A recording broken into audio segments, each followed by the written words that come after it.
Elle était de Nanterre et le maire un mal à papa. La fille de mérosière de son gentil patelin prédisait ses copines.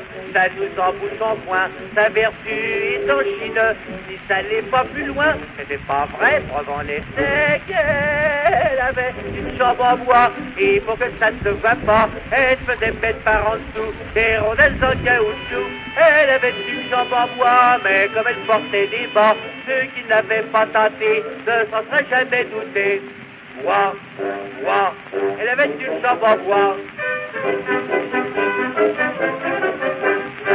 Au bal après la fête, en robe de satin blanc bambant, elle danse à la liquette, c'était vraiment charmant. Pour finir la soirée, vers minuit moins un quart, elle fit la chaloupée, la chic et le grand écart. C'est sapristi, là que tout le monde dit qu'elle avait une jambe en bois. Et pour que ça ne se voit pas, elle faisait mettre par en dessous les rondelles en caoutchouc. Elle avait une jambe en bois, mais comme elle portait des bas, ceux qui n'avaient pas tenté ne s'en seraient jamais doutés.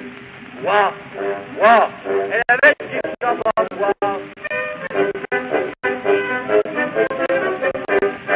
Soudain elle s'enchaîne, on la voit, ça fait ses papas. C'est le bal de mer, dit-elle, ça commence à presser. Couchée sur la grosse caisse, dans les bras du piston, elle dit la drôlesse. Au monde d'un gros garçon, le pauvre chéri avait sur lui une toute petite jambe en bois, de la grosseur d'un petit doigt. Il avait même par en dessous de rondelles en caoutchouc. Il avait une jambe en bois, tout le monde en restait quoi. Ceux qui ne l'avaient pas tenté ne s'en seraient jamais doutés. Ouah, ouah, il avait une jambe en bois.